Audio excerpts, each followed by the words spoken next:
Harley, can you please comment regarding Kevin Gianni's recent interview with Susan Schenk about her experiences, why she didn't do well on a raw vegan diet? Okay, let's get into it.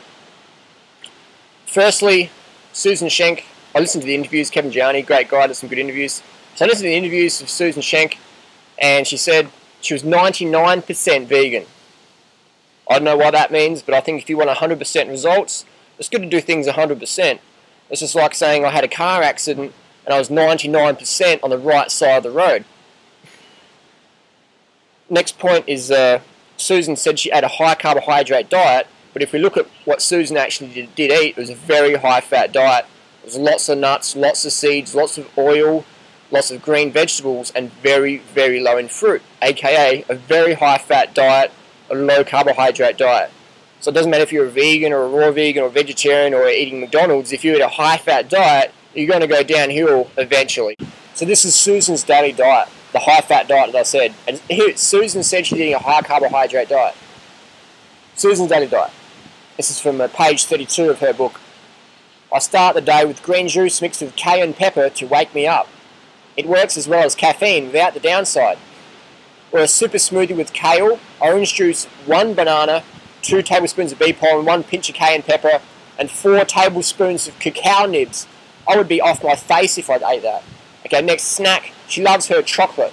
The snack recipe includes peanut butter chocolate cups and peppermint patties. Ingredients include cacao, coconut butter, agave or honey, peanut butter, dehydrated coconut, mint extract, etc. Lunch is a salad with minimal or no dressing. Sometimes add soaked olives or dehydrated sunflower seeds. Dinner is a raw soup with raw soup. All recipes include salt, spices, avocado, nuts, or olive oil, sometimes more than one. Or Susan eats leftover gourmet dishes she has from around the weekend. Occasionally she just has an avocado or a couple of pieces of produce. So that's fat for breakfast, fat for lunch, fat for snacks, fat for dinner, with a few stimulants in there from the cacao and the cayenne pepper. So no wonder Susan Schenk said when she was on a 99% vegan diet, she experienced mental fog, fatigue, irritability, and depression, and her binge-prone tendencies that made her want to eat a caloric-restricted diet. And I don't blame her, because I couldn't survive on that high-fat, stimulant, low-carb, fruit-phobic diet. I'd go crazy as well. So I don't blame her for failing on that. Nobody can live on that diet. This is insane. It's dangerous.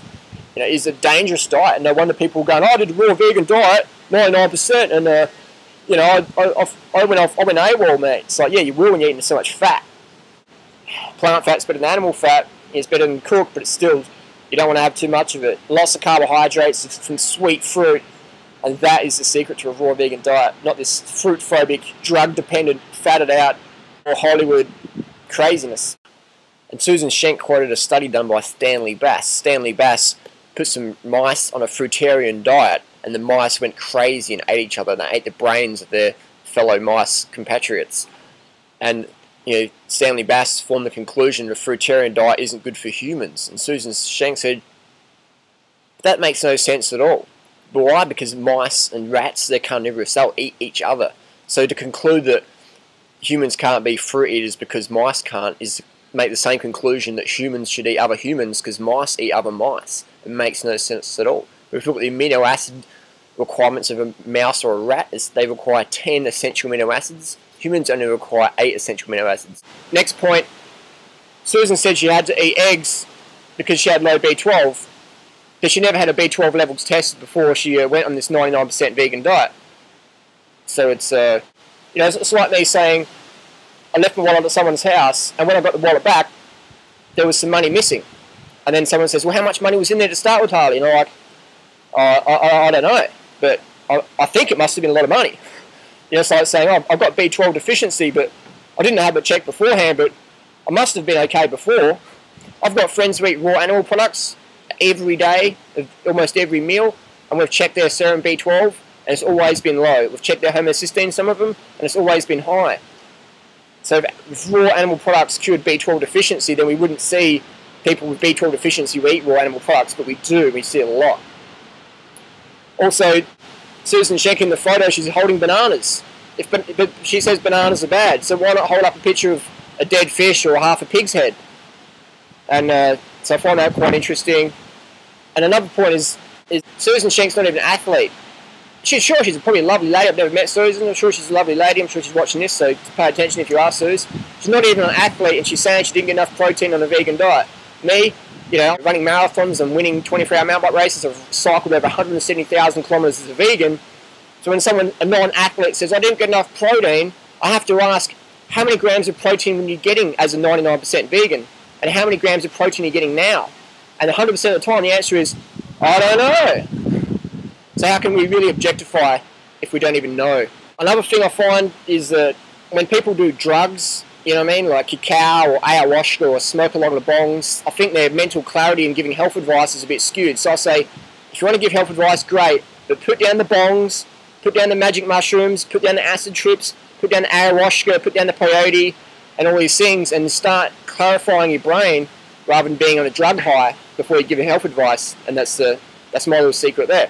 So again, just because someone eats meat or does drugs doesn't make them a bad person. My mum eats meat, I still love her.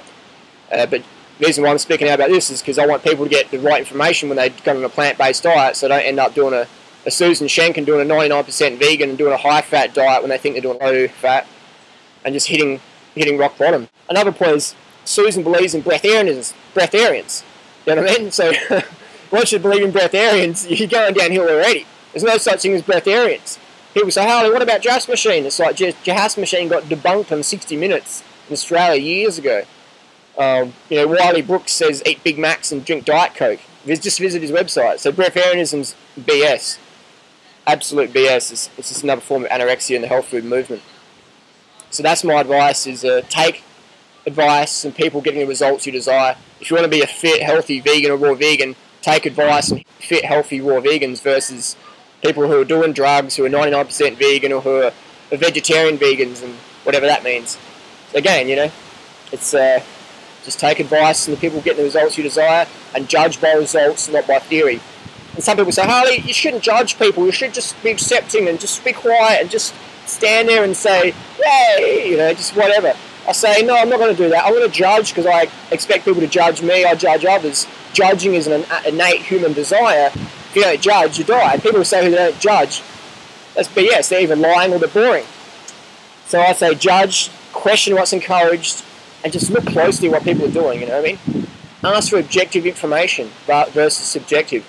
So Susan said to Kevin Jani, she talks about how she craved eggs and she ate them for B12. And then Kevin Jani says, did your B12 levels go up?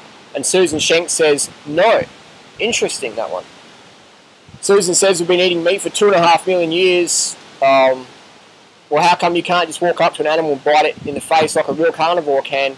Because that's the last time I checked. Tigers, dogs, cats, they can all do that. But humans, we have to, sort of do it in slaughterhouses and pay people to do things we'd never do. And if we did do them, we wouldn't want to do them in public because, people would think we're crazy psychopaths. We have animals as pets. It's not idealism. It's just human instinct. Is you eat animal products, your health goes downhill. And the more animal products you eat, the worse your health gets. Just look at the people who eat the most animal products versus the people who eat the most plants. So that's an interesting one. So B12 didn't go up after consuming animal products, which is common because, like I said before, all my friends who eat animal products, they have low B12, the ones who are in the raw scene. So Susan says we're meant to eat meat, but then she says, I put the meat in the dehydrator overnight so it doesn't look so raw. Last time I checked, tigers, cats and dogs didn't have to do that one. Again, Susan says she ate a 99% vegan diet and got a B12 deficiency, but she's 99% vegan. Interesting. She never had her B12 levels checked before she started her 99% vegan diet. So, who knows what we can think. And she said, Susan says, I felt a lot of brain fog and my memory was going downhill.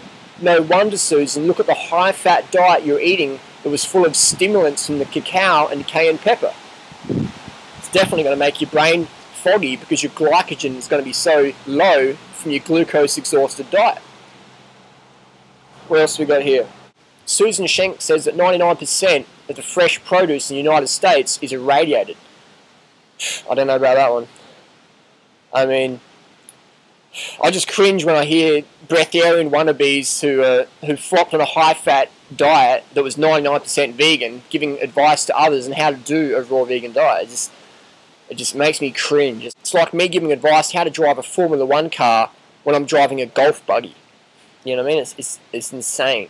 So I've seen people die. I've seen people commit suicide. I've seen people become obese. I've seen people become emaciated, binge-prone, depressed, weak individuals because they've tried to follow this fruit-phobic, carbohydrate-phobic, high-fat, drug-dependent, cacao gobbling, ayahuasca slurping, bong puffing, magic mushroom popping, LSD flipping, peyote purging, freak-out diet on calorie restriction where the ultimate aim is to become a breatharian.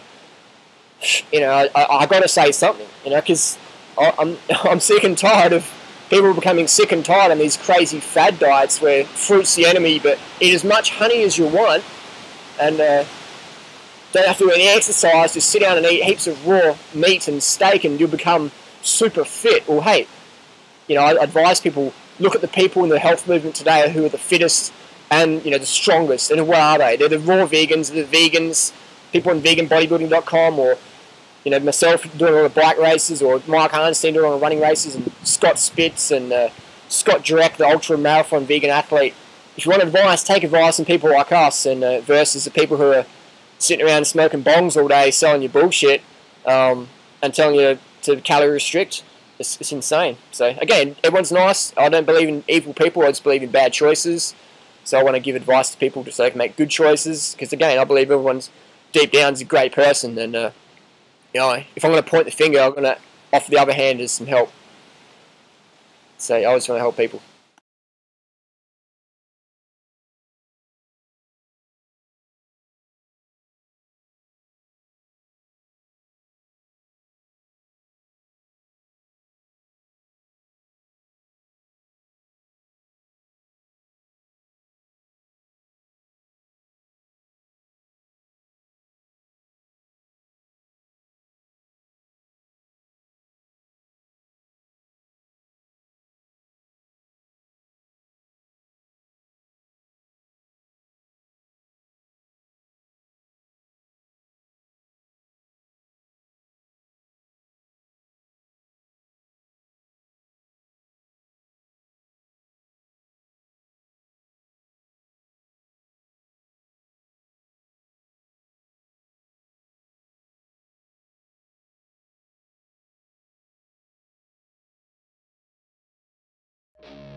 Not take this anymore.